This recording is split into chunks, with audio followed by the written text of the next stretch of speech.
Hello all. आज के हमारे लेक्चर का टॉपिक है context free grammar. Context free grammar is nothing but set of rule which defines any language. Context free grammar को अगर हमें मैथमेटिकली फॉर्मली डिफाइन करना है तो हम इस तरीके से डिफाइन कर सकते हैं।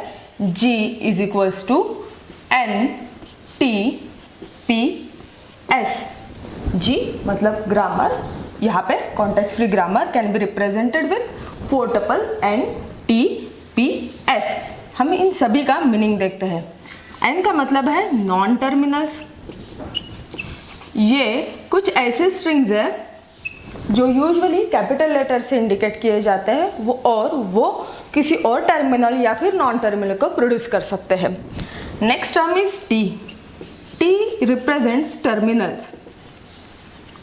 टर्मिनल्स लास्ट टोकन को रिप्रेजेंट करते हैं और यूजुअली स्मॉल केस में स्मॉल अल्फाबेट में रिप्रेजेंट किए जाते हैं।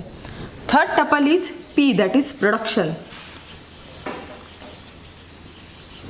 आपके ग्रामर में जितने नॉन टर्मिनल्स क्या प्रोड्यूस करते हैं इनकी जो लिस्ट होती है that is called as production. तो हम ये कह सकते हैं कि ग्रामर के set of rules usually production से डिफाइन होते हैं।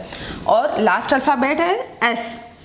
S represent start symbol. Usually आपका ग्रामर कौन से अल्फाबेट से शुरू होगा ये यूनिवर्सली S इस अल्फाबेट से कंसिडर किया जाता है। It is always represented in capital letter. So S is nothing but another non terminal. इस चीज को हम फिर से और गहराई से देखेंगे with the help of example. तो हमने एक एग्जाम्पल लिखा है S derives A S A, S derives B S B, S derives C। This is nothing but a context free grammar given. अब हम इसको NTPS के फॉर्मेट में देखते हैं कि इनमें से कौन सा N T और P S है। G इज इक्वल्स ठीक। यहाँ पे N रिप्रेजेंट्स नॉन टर्मिनल और वो यूजुअली कैपिटल लेटर से लिखे जाते हैं। तो गिवन ग्रामर में जितने अल्फाबेट कैपिटल लेटर में लिखे हुए हो वो सारे नॉन टर्मिनल्स है। तो हमारे पास है S। टर्मिनल्स में हमारे पास सेट है A B C। यहां पे जितना कोई ग्रामर दिया हुआ है that is nothing but production. So P is represented as S derives A S A slash B S B slash C। और हमारे इस ग्रामर का स्टार्टिंग अल्फाबेट S से रिप्रेजेंट किया गया है। सो S। सो आपको अभी समझ में आया होगा कि अगर हमें ऐसे इस तरीके से कॉन्टेक्स्ट फ्री ग्रामर दिया गया है तो उसको हम NTPS के फॉर्मेट में किस तरीके से बाइफरगेट कर सकते हैं। अब ये गिवन ग्रामर है। अब हम देखते हैं कि whether this grammar accept some strings और not. Let us consider a string A B B C B B A। Check करते हैं कि ये स्ट्रिंग गिवन ग्रामर में एक्सेप्ट होती है या नहीं।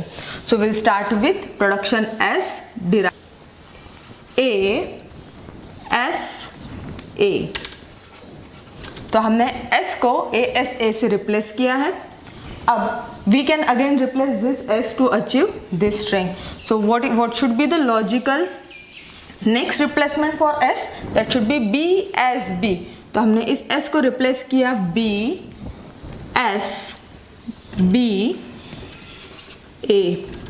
तो हमारा ये S got replaced by B S B। Next should be A B B S B B A। Again this S got replaced by B S B। अब देखिए हमारी 90% स्ट्रिंग मैच हो रही है।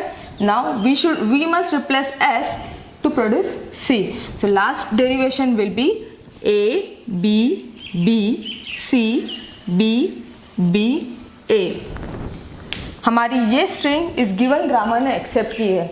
हम ये किसके बेसिस पर कह सकते हैं? क्योंकि हमारी जो गिवन स्ट्रिंग थी वो पूरी की पूरी यहाँ पे लास्ट में डेरिवेशन में आई है और इस पूरे डेरिवेशन में अभी कोई नॉन टर्मिनल बचा नहीं है। So we can say this given string is accepted by the grammar और we can say this language is accepted by the given grammar. Let us consider another example. S derives AS slash BA A derives D slash CCA। हम इसको फिर से G is equals to NTPS के format में देखते हैं कि इनमें से टर्मिनल, नॉन टर्मिनल, प्रोडक्शन और स्टार्ट सिंबल कौन सा है। तो जैसे कि हमने देखा था, जो कोई भी कैपिटल लेटर में इंडिकेट किया है वो सारे के सारे नॉन टर्मिनल है। In this given grammar S and A are the non terminals. और टर्मिनल कौन सा है? We have A, B, C and D। So we have set of terminals A, B, C, D। जो कोई भी given grammar है वही आपका प्रोडक्शन है। और इस गिवन ग्रामर में दो प्रोडक्शन है, one is starting from S, another is starting from A, but S represents the start symbol. So this is the grammar from where we should start. Let us consider an example or check whether this string is accepted by the grammar or not. B, C, C, D, D, D। हमें ये string given है, हम check करते हैं कि ये string इस grammar में एक्सेप्ट होती है या नहीं। We will again start with start alphabet S. We need to produce a string starting from B, so we will choose this production B A। अब हमें A को रिप्लेस करना है to get C, so हमने यहाँ पे replace किया B C C A। A got replaced with C C A। अब हमें प्रोड्यूस करना है D, so we have only one production left, A derives D, B C C D। आप देख सकते हैं हमारे इस लास्ट स्ट्रिंग में अब कोई नॉन टर्मिनल नहीं बचे और हमें गिवन स्ट्रिंग कौन सी थी? B C C D D D। और वो पूरी की पूरी यहाँ पे आई है क्या? नहीं। इन द सेंस जो गिवन स्ट्रिंग थी वो इस ग्रामर ने एक्सेप्ट नहीं की है। अभी शायद आपको पता चल गया होगा what do you mean by string accepted by the grammar और नॉट। हमें चेक करना है कि हमारे यहाँ पे कोई नॉन टर्मिनल ना बचे और जितनी पूरी स्ट्रिंग दी थी वो लास्ट में आपके यहाँ पे आंसर में आनी चाहिए। So what we can say, this string is not accepted by the given grammar. तो भी आपने देखा कॉन्टेक्स्ट फ्री ग्रामर क्या है, पर हमें यह समझना बहुत ज़रूरी है कि कॉन्टेक्स्ट फ्री ग्रामर का यूज़ कहाँ पे है। तो जब हम कंपाइलर कंस्ट्रक्शन ये पेपर सीख रहे हैं तो हमें पता चलता है कि कंपाइलर जो है वो 7 फेज में काम करता है। First phase is lexical analysis, second phase is syntax analysis, then intermediate code generation, code optimisation, machine code generation, और उसके साथ साथ वो परफॉर्म करता है बुक कीपिंग और एरर हैंडलिंग। जब कंपाइलर उसके सेकंड फेज में होता है, मतलब सिंटैक्स एनालिसिस परफॉर्म करते रहता है, तो वो कॉन्टेक्स्ट फ्री ग्रामर का यूज़ करता है। आपने बहुत बार कोड लिखा होगा और उसको कंपाइल किया होगा। कंपाइल करने के बाद कंपाइलर आपको बताता है कि आपने कहाँ पे मिस्टेक की है। वो ये कैसे परफॉर्म करता है? With the help of context free grammar. हर एक लैंग्वेज का खुद का एक ग्रामर होता है, वैसे उसका ग्रामर पहले से, हर एक लैंग्वेज का ग्रामर पहले से लिखा होगा।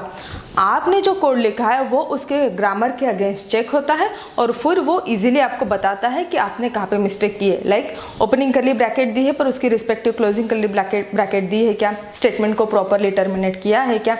तो ये सारी चीज़ें परफॉर्म होती है with the help of context free grammar. तो आपको अभी ये भी पता हो गया होगा कि कॉन्टेक्स्ट फ्री ग्रामर का यूज़ कहाँ पे। हमारे बोर्ड पे अभी 2 एग्जाम्पल है, आप उनको देखिए और उसको सॉल्व कीजिए। कहीं अगर आपको प्रॉब्लम इसमें महसूस होती है तो आप मुझसे फिर से क्वेश्चन पूछ सकते हो। Thank you.